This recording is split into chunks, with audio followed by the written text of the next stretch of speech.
বর্তমানে যে এই যে গতকাল পর্যন্ত 5,882 জন মানুষ এখানে ভর্তি থেকে ডেঙ্গুকালীন সময়ে গত 2 মাসে এখানে ভর্তি থেকে চিকিৎসা নিচ্ছে। এটা কিন্তু ঢাকায় যাওয়া লাগে।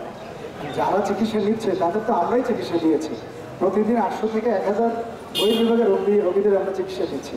এবং ভুল ত্রুটি হবে, আবার পাবলিক ফাংশন সবাই আমি স্যাটিসফাই করতেও পারবো না, কারণ আমার হচ্ছে 250 শয্যা।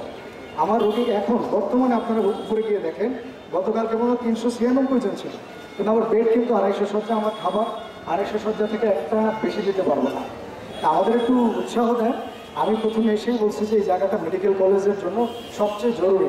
পটুয়াখালী আসলে দরকার ছিল না, এর চেয়ে বেশি দরকার আমার এখানে। আপনারা 12 লাখ কেন বলেন? আমি তো বলি 20 লাখ লোকের জন্য এটা। কারণ এখানে এমনভাবে আমরা তৈরি করবো যাতে দূর দূরান্ত থেকে, পটুয়াখালী থেকে বরগুনা আইসা মানুষ এখানে চিকিৎসা নেয়, আমতলী থেকে যেন এখানে চিকিৎসা নেয়। কারণ গতকালকে আমি যখন আমতলী পার হই তখন 3 জন লোক ভ্যানে করে রোগী পার করতেছিল, তারা বলছে বরগুনা সদর হাসপাতালে ভর্তি করবে। এটা কিন্তু আমার সাকসেস, যে বরগুনা থেকে এখন আসতেছে আমাদের এখানে। আমরা নেই বলবো না, আমাদের একটু পজিটিভলি বলবেন যাতে আমরা আগাইতে পারি।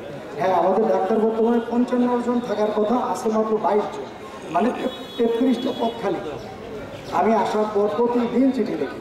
আমার এখানে নেতৃবৃন্দকে শুরু করে জেলা পরিষদ, জেলা প্রশাসন সবাই হেল্প করতেছে। আমরা কিন্তু সবাই একসাথে, সাংবাদিক মহল মারাত্মক হেল্প করছে আমার। আমি ওনাদের এইটা যদি পৌঁছে না দিত প্রধান উপদেষ্টা পর্যন্ত, তাহলে আমার এই এত তাড়াতাড়ি ডাক্তার পেতাম না। এখন ডাক্তারদের কিছু প্রবলেম আছে, তারা প্রতিদিন আসে না, এটা কিন্তু আমি স্বীকার করতে ওপেন বুঝলিস। এখন তাদের জন্য আমি লেবু বেশি কষলে লেবু তিতা হয়ে যায়, তাদের বেশি চাপ দেওয়া যাবে না। আস্তে ধীরে বুঝে শুনে আনতেছি যে বরগুনা জায়গাটা খারাপ না, আসে, পরিবেশ ভালো, আমি তাদের কাজের পরিবেশ দিচ্ছি।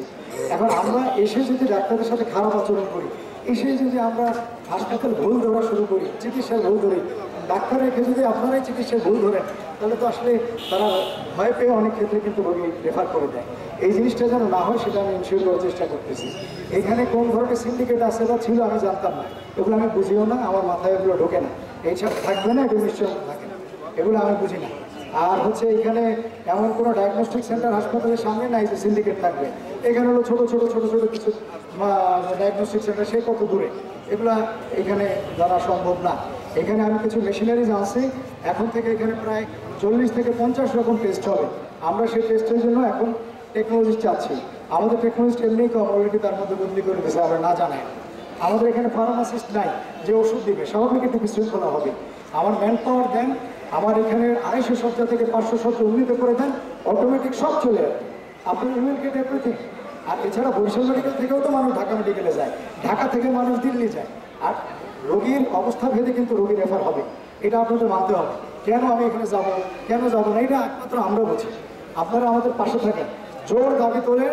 এই মুহূর্তে বরগুনাবাসীর জন্য 250 শয্যা থেকে 500 শয্যা হাসপাতাল সহ এটা মেডিকেল কলেজের দাবির সাথে আমি সম্পূর্ণ একমত। এটা যেন বাস্তবায়িত হয়। ধন্যবাদ সবাই।